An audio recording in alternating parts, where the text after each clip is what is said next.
Good morning, friends. It is early in the morning and I just made my coffee and it is delicious. I don't think there's anything like a fresh cup of coffee first thing in the morning. So like I said, it's early, but I'm getting ready to go away for a few hours today and we are going to bake some bread. So I live in an older house. I don't have central air conditioning, and so during the summer, my house, I do have a window unit that does cool down the house and makes it more than livable. But what I have found out every single summer so far is that if I run my stove or my oven, my window air unit, which is a big unit, cannot keep up with the stove. So what that means for me is I don't make bread at all during the summertime. I'm playing around with trying to learn how to like make bread on the grill or on an open fire, but I haven't gotten there yet.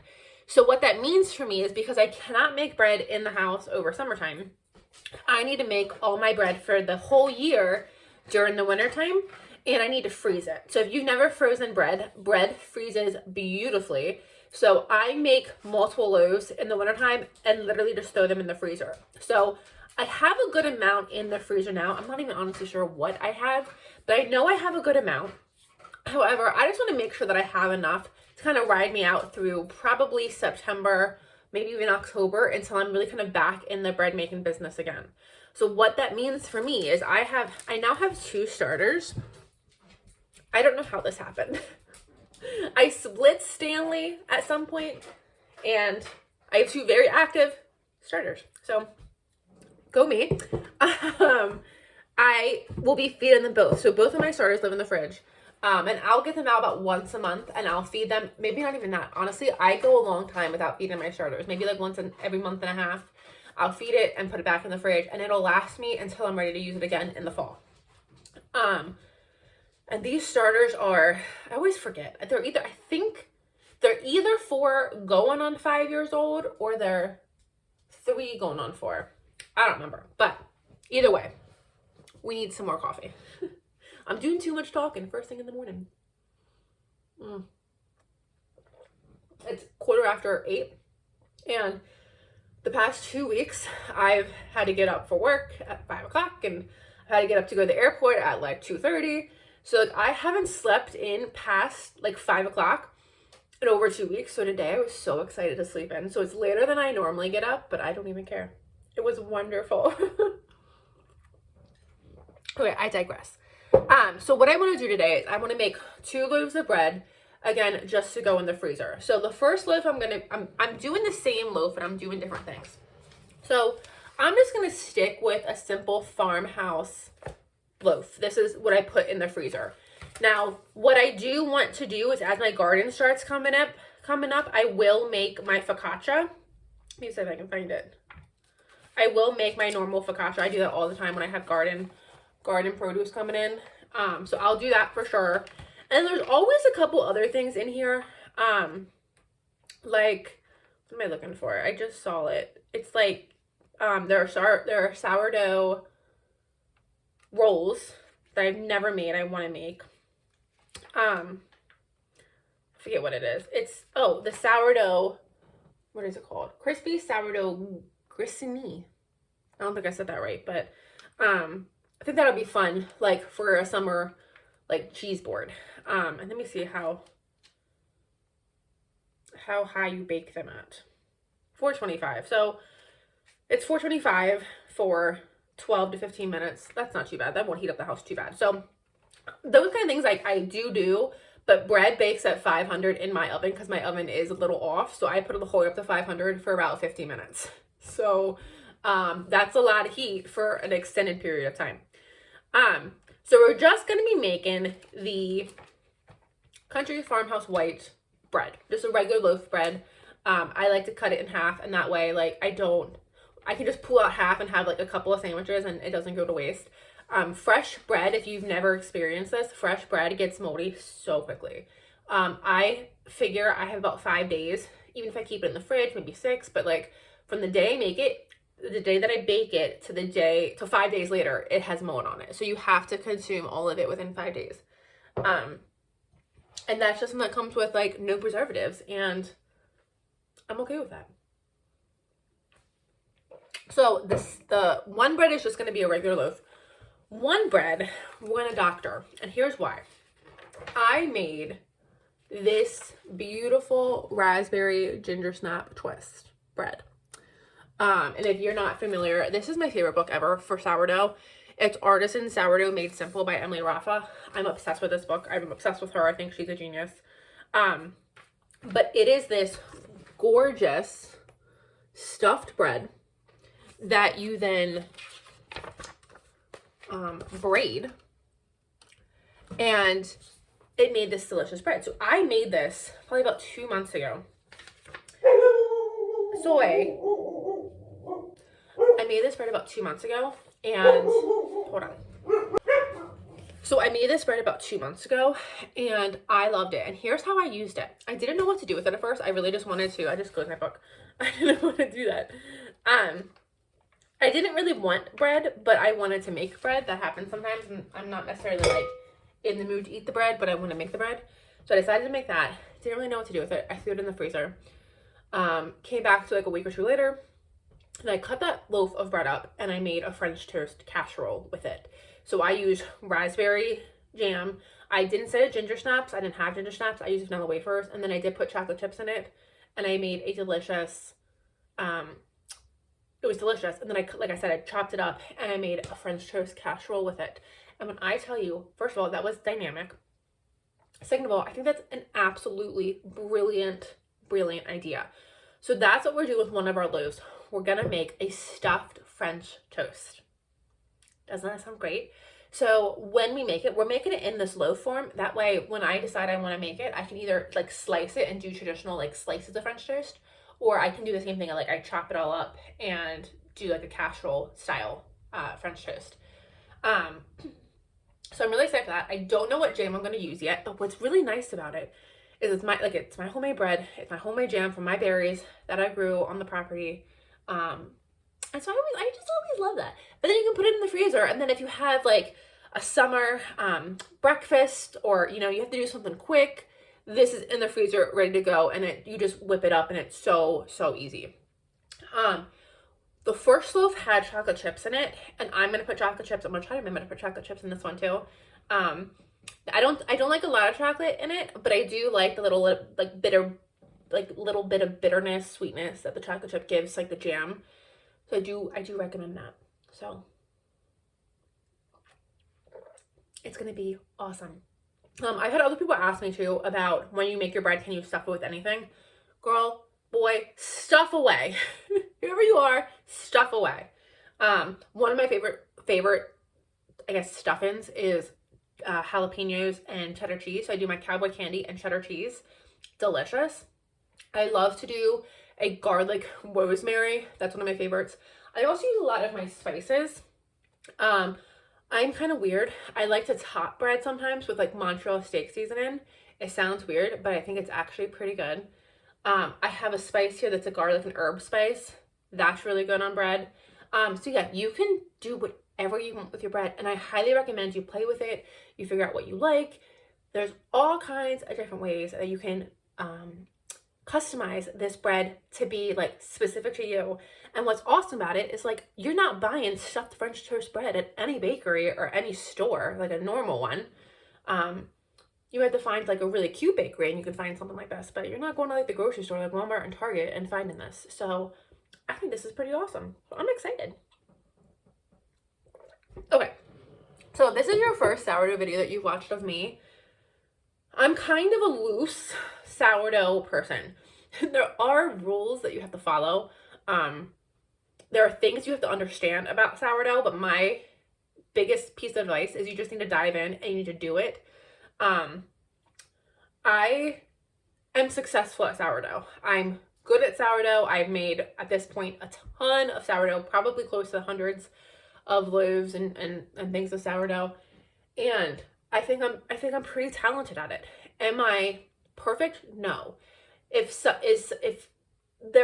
someone who is perfect at sourdough sees my starter or maybe my dough or my final product, there's a better than likely chance they're going to tell me that I didn't proof it enough, or my sourdough is underproofed or overproofed, or my starter is not up to consistency, or like somebody who actually really knows what they're doing is probably going to say, Caitlin, you have no idea what you're doing.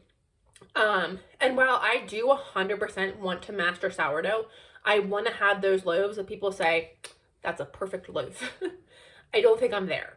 And I realized I don't honestly care. So here's the thing with sourdough.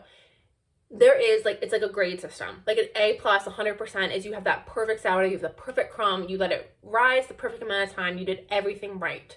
But then you can get a B or a C where it still rose. It's maybe has an open crumb, too much of an open crumb, which means it has holes in it. And that's not great when you want to like butter it or you want to have like a sandwich because it has a big hole. Or maybe it's too tightly, it has too tight of a crumb. You didn't let it sit long enough. You didn't let it proof long enough. You know, there's all these different things that can happen with sourdough. But in my experience, all of these grades, A, B, C, and even D, making it up in my head, but they all come out with a good bread, an edible bread, a bread that I went into the day, decided I wanted to have a loaf of bread, and at the end of the day, I have a loaf of bread. Is it perfect? Probably not. But is it more than perfect for me and my family to consume? Absolutely. So with sourdough, I'm realizing that I probably am not perfect at it, and that does kind of suck because I want to be. I don't know. So I'm still trying to play. I'm still trying to play and figure out like how to get better and how to kind of fix. I think I'm now starting to think I underproof. So anyhow, I'm trying to work out some details myself. But bottom line of that entire spiel is try to make the bread. 9 times out of 10, the bread is successful. If you follow the directions, the bread is successful. You have something to eat at the end of it. Is it the perfect Instagram worthy loaf that you saw? Maybe not. Maybe not. But can you eat it? Can you make sandwiches out of it? Can you consume it? And that's kind of the big question that I want to make, or the big point that I guess I want to make is just try it. And each time you make it, it'll get better and better. But 9 times out of 10, when you make it, you're going to end up with an edible product. So the worst that can happen is if you don't end up with an edible product, and that's still fine. You try again, you learn, and you try again. But just go ahead and learn. Go ahead and try and see what happens. So I make all my stuff. I do have a scale. I use measurements. I measure everything with my scale. So like the scale will say like you need, 400 grams of flour. If I get 412 in there, we let it ride. So should I really use my scale? No, I don't really use it the way I should be using it, but it works out just fine. So I'm gonna bring you along. We're gonna make this country loaf. We're gonna make 2 loaves and we're gonna have a good day. And it's gonna be fun and successful and we're gonna learn something together. So let me bring you down here. Let me drink some coffee and bring you down here and let's make some bread. We're gonna start with, in our bowl, 65 grams of an active bubbly starter. And my starter is pretty active. I fed him last night. This is not the better one. This is the older one, but he still has, you can see he has some bubbles. I don't know why he doesn't look as active as he is. He's supposed to be down here and he's up here, so he's definitely active. But he doesn't always look like he's active.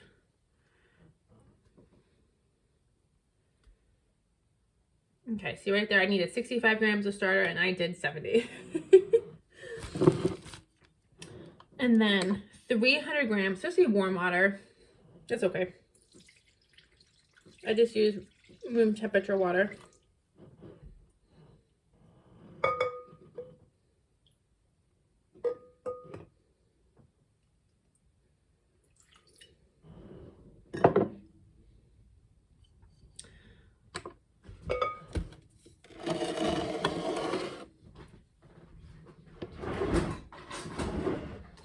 I need 12 grams of sugar or a tablespoon, and my scale doesn't go down that, it's not that sensitive, so I just measure my sugar and my salt. And then oil. So we need 15 grams of oil. So I like to use avocado oil. And then we start by stirring this all together.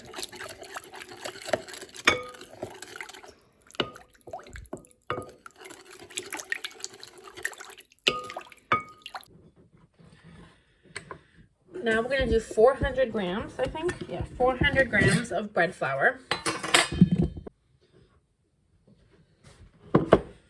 Or not, and then 9 grams or 1.5 teaspoons of salt.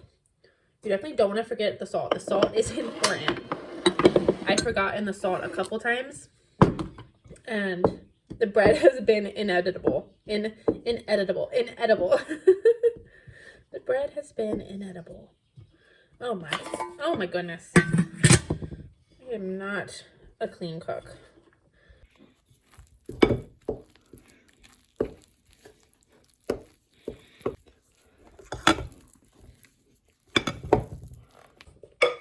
Okay, the key here is you want to get everything mixed together, and then I still have a very wet dough. Like, it's a wet dough. You want to let it sit for half an hour, at least. You want to give that dough time to relax, you want that gluten in the flour to relax, and it'll form into a nice dough. It won't be as sticky. It won't be as loose. It'll kind of, if we look at it right now, it's not a smooth dough. It's kind of a lumpy dough. But the trick is you gotta let it sit for half an hour. Let it sit, let all that gluten do its thing.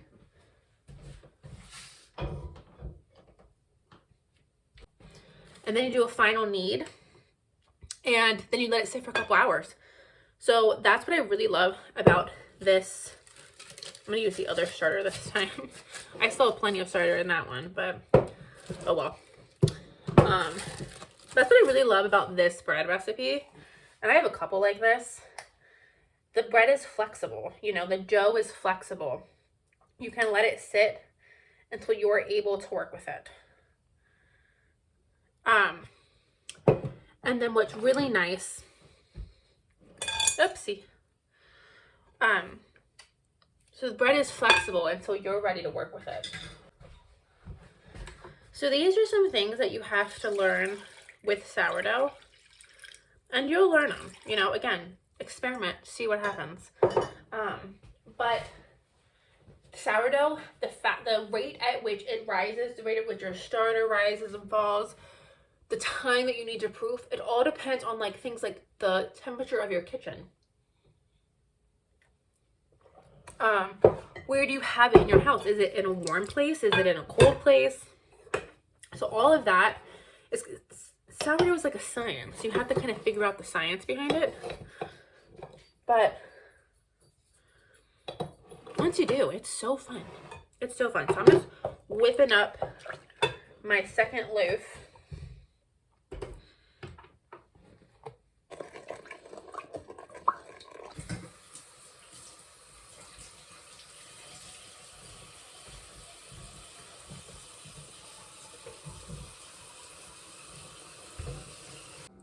Hi friends, it is the next day. New outfit, same bun, but new outfit. It's the next day, and I'm finally to the point that I think my dough is ready-ish. It could probably go longer, and I'm going to show you what I'm looking at. But it's the next day because when I checked on it yesterday, my dough wasn't quite ready. My house is very cold. It's actually warmer outside than it is inside. My house really kind of insulates very well. I think, I don't really know. I don't know what the issue is, but my house every single summer starts out super cold, and I like it because today's supposed to be like 86 degrees, and my house is probably like in the 50s. So it's gonna feel great when I come inside. But it does make dough harder, and I'm experimenting with not putting my dough on a heat mat.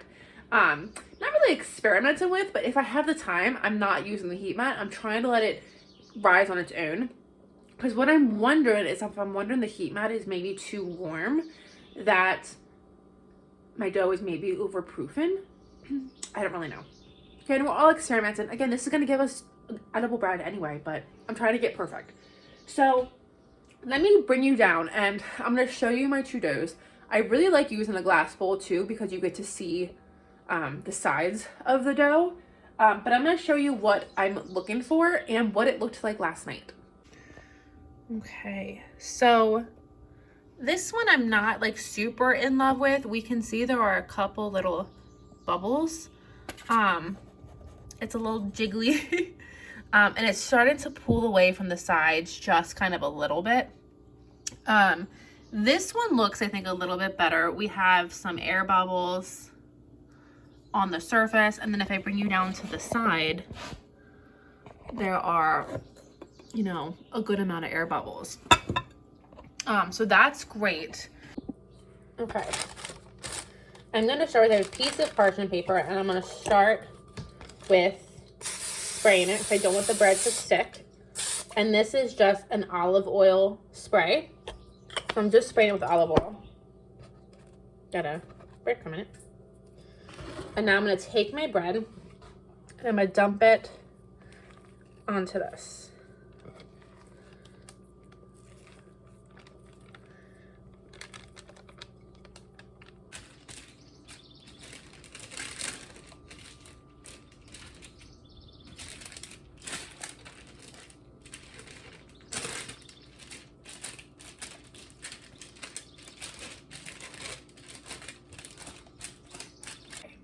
I started by flattening this loaf out just a little bit because now we're going to take the jam. I'm just going to use some strawberry jam, and we're going to just spread some strawberry jam all. We're going to spread some strawberry jam all over this flattened piece, and then we're going to roll it up. We're going to roll it up to make the loaf. So this is some of my strawberry jam from last year, and it is so good. I love it.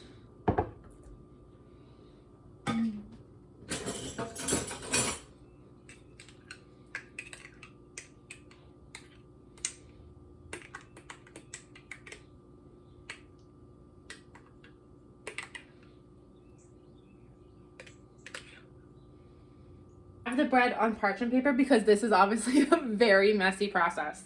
I put a whole half pint of jam on this bread. It gets very messy, but the more jam, the more flavor. Oh, I forgot. I want to do chocolate chips on this too. I almost forgot my chocolate chips.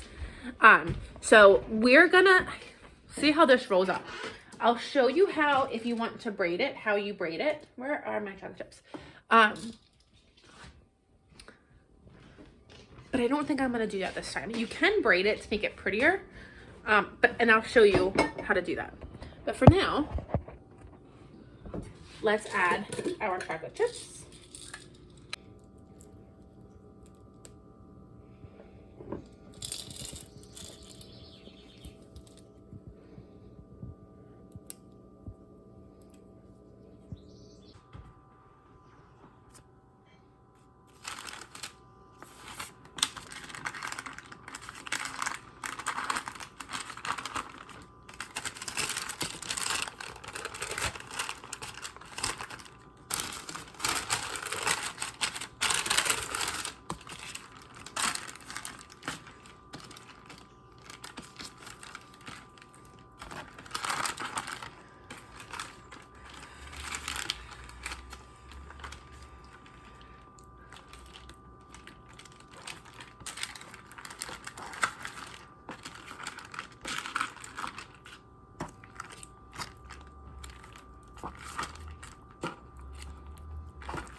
Okay, this gets so messy, but it's so good. I promise it's so good.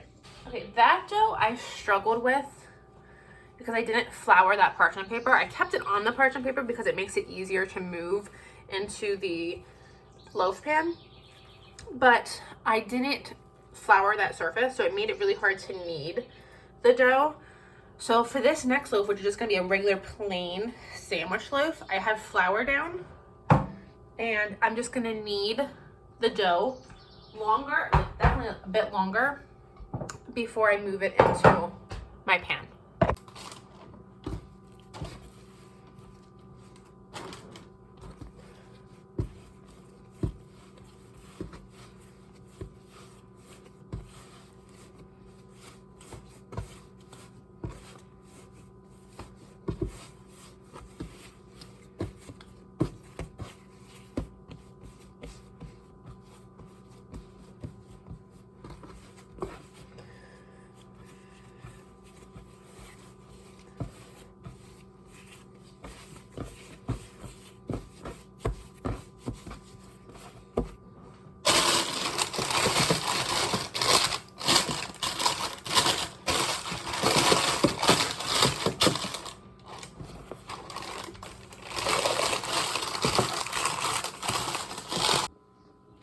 Okay, so this just plain loaf rolled up super quickly. I'll bring you in. Hopefully you can see how tightly this dough is with a little bit of extra kneading versus how loose this one is, because it didn't get kneaded as much.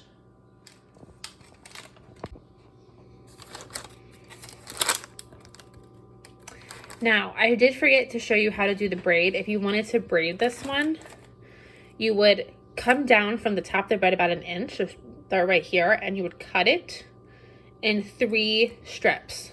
And then you would braid like you do hair. And it comes out looking really nice, but obviously it's very messy. And this loaf just looks so nice and cute and tight. Loaves, I'm gonna cover again with a plastic, oh, not plastic, I should do plastic. I'm gonna do plastic because of that jam. But I'm gonna cover with plastic and I'm gonna put them in the fridge. They're gonna sit in the fridge and they're gonna cold proof until whenever I get home. It'll probably be afternoon till I get home. And then I'll bring them out, put them on the counter, let them warm up. And they need to rise above the level of the loaf pan. So you want them to rise to the height of your bread that you want. They do rise a bit in the oven. Typically I see that I can get them to the top of the loaf pan and that's about it. They normally get much higher than that. But then, like I said, when I put them in the oven, that little extra rise they do in the oven gets me to a better height. I've also found by doing this step, this is my second proof. Typically the second proof is only about an hour and it's in the fridge the whole time, and you typically go from the fridge to the oven. I'm experimenting with having a second long proof, room temperature, outside, letting my bread get warm. And I'm so far, what I believe I'm finding is that I have a lighter bread. One of the things I've been struggling with is my breads have all been very heavy. They're light and fluffy inside, but they're very, very heavy. I wouldn't say the dough or the bread is dense at all. It is still tasting like sandwich bread, like the light fluffiness that you would expect from bread, but it's a very heavy bread, not like as light as what you buy at the grocery store. So I don't know. I'm trying to get as light as possible. So I have found through some experiments that I so far think I'm having better success by doing a second long rise. My number 2 thing I started doing is when I roll up my bread, when I'm kneading it, I'm popping those bubbles. The bubbles seem great in the beginning because it's what you want your dough to do, but the bubbles can bake up as air holes in your bread, and you don't want the air holes, because then if you have air holes, you can't put jam or butter or whatever, and it leaches out, and so you don't want holes in your bread. So when I do pop those bubbles, and as you knead, especially, I could hear all the other little bubbles forming and popping as I was kneading that bread. So I try to get as many bubbles as I can out of the dough during that knead. So that's my current process. So we'll see how this goes. So I'm gonna put them in the fridge. We'll be back this afternoon after I've gotten them out, and I'll let you know like the number of hours before I put them in the oven. So I'll see you guys in a few hours. Okay, friends, it's about 7 o'clock in the evening, and I've had these beautiful loaves out on my counter since about noon, and I'll bring you down closer. They are nice and risen and bubbly, and these are gonna go in the oven. So my oven is a little off, so I set it at 500, and I'll be putting these in. Actually, let me double check. That's right. I know that's what I do for my artisan breads, but let me double check. This has been a total of 2 days that I've been trying to make these breads. And that's just because my kitchen is cold and I'm not using a heat mat. I'm not helping myself any. Okay. Preheat oven to 375. Okay, so my oven is, like I said, a little high or a little low. So I'm going to go to 400.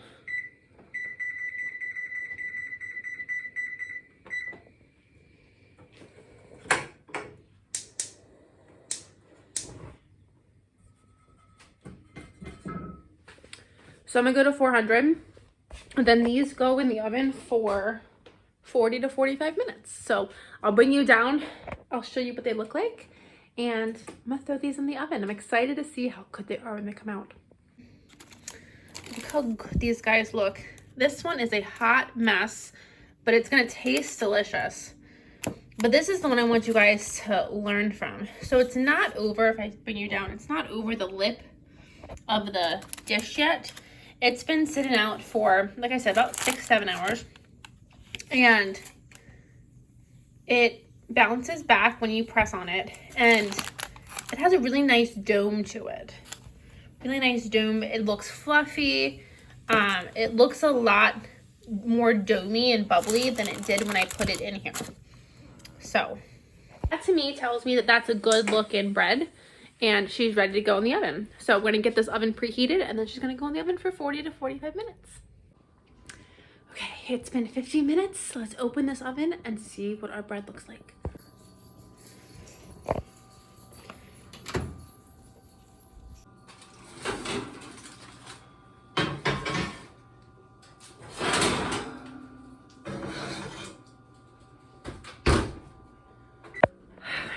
Bread looks amazing. So if we remember, this loaf wasn't above the rim. Right there you can see the line. Look how much this has risen. Absolutely gorgeous. And then look at this one here. Beautiful. It is going to be, those breads are going to be so fantastic. So I'm going to freeze these. So this one here is just going to be wrapped up. And I do 3 layers of plastic wrap. It's going to be wrapped up 3 times, put in a freezer, whole. This one, I like to cut in half because I like to use half at a time. And even cut it in half, it works great. To this plain one here. Burn my finger. It's hot. Experiment with some flavor in. That is a great just sandwich bread. Look, I mean, look how good that's going to look. Like, that is a gorgeous loaf of bread. I'm so excited. So you need to wait an hour before cutting into them. So I'm gonna let them cool overnight, and then I'll cut into them, or cut into the one tomorrow, and then wrap it up and freeze. If I remember, I'll bring you guys along for when I cut into it. But based on experiment number, I think this is experiment number 3. I'm liking the let it have a second long proof. I might be alone in that camp because a lot of the recipes, the second proof is very short. So far I'm liking the long second proof. I think so far I typically have better results. So that's what I say when I do sourdough. I don't know how to say it, like kind of a rebel sourdough maker. I measure, but if I get a little too much, I don't like fuss about it. And then I kind of just do my own thing when it comes to proofing and baking. I kind of go to what I think looks good. And again, could somebody come in and be like, these are obviously underproofed or overproofed? Probably. But do I have edible bread out of this? I do, and that's fantastic. So I'll try to bring you guys along tomorrow, and we'll cut into that farmhouse loaf and see how good it looks. But thank you guys for joining me, and I'll see you in the next video. Bye, friends. Okay, guys, it is late the same night, but I had a fire outside, and it's my birthday weekend, so I'm off tomorrow. And so I had a fire, and I hung out outside, and it's late. And I go to put my bread away, and I feel my bread. And I have jam on my hands now. I feel my bread, and my bread is amazing. Okay, so let's talk real quick.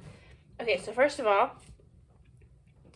here is the jam loaf. Very messy loaf, but that jam is so good. That's gonna be such great French toast. So for tonight, I'm not gonna wrap it up. I'm not feeling that energetic. I'm just gonna throw it in a Ziploc bag. It's gonna be messy, but that's okay. It is cooled completely. And then tomorrow, I'll wrap this puppy up and get it in the freezer. But here is what I wanted to talk about. This is the lightest, like, look at this loaf. This is by far the lightest loaf I've ever had. And I really think this is because I do a second long proof. I don't do a short proof, I do a long proof. And I think from my experience, the longer the proof, like, look at this. I know you can't really tell, but this is such a light loaf. Okay, I'm gonna actually weigh it. We're gonna weigh it. Never weighed. I've never weighed another loaf before, ever. But this is so light. We need to have a starting point here. So we're gonna weigh it in pounds. It weighs 1.9 pounds. I feel like that's pretty good. I have nothing to compare it to, but this is the lightest loaf I've ever had in my entire life. And yeah, I am pressing against my face because you know what? It's my bread and I'm the one that's gonna eat it. But like, can we talk? Okay, no one is as impressed as I am, but I'm so, like, look at this. I'm so impressed. It's so light.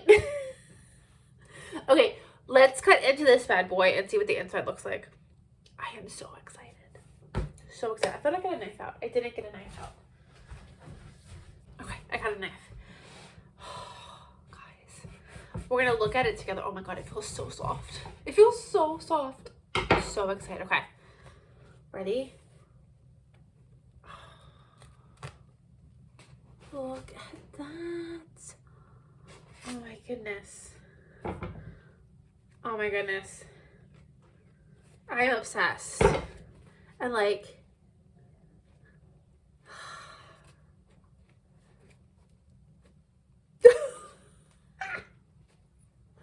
that is awesome. So there's like a squeeze test that you can do. I don't know if I'm past it or not, but I'm super excited. So yeah, so I think I'm a convert to a second long proof time. So if you've been from the beginning of this video, it is Sunday night. I made this dough Saturday morning. So I think what makes this dough really flexible is I made this dough Saturday morning. I let it proof on the counter until I went to bed. When I went to bed, I shaped it, put it in the fridge. No, I guess I didn't. No, I didn't. Let's reverse that. I made the dough. My house is cold, so it sat out all day and all night. This morning, I thought it looked good. I shaped it, put it in the fridge for about 4 hours, got it out, and it sat out on my counter, shaped and in its bacon dish for about 7 hours. And then I baked it for about 45 to 50 minutes. And I mean, I don't know who, I mean, I know I said at the beginning of this video that I wasn't like a sourdough expert, and like people are going to look at this bread and be like, it's overproofed, it's underproofed, whatever. Come at me. This is the best loaf of sandwich bread I've ever made in my entire life. And I made some really good loaves, but like this one is, it's so perfect. It's like the most perfect loaf of bread in my entire life. Sometimes I just amaze myself. Okay, it is late. I'm going to just throw these into, I got a bag. I'm going to throw these into just a big Ziploc container or a Ziploc bag. Tomorrow I'll wrap these up. This is the best bread I've ever made.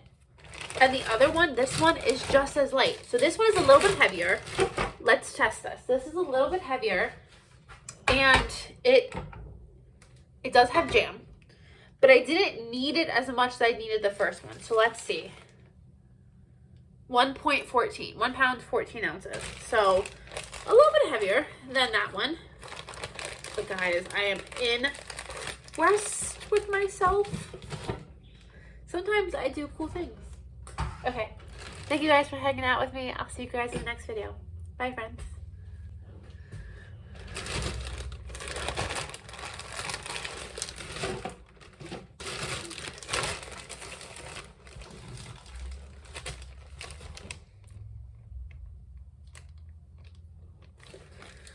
That is so cool.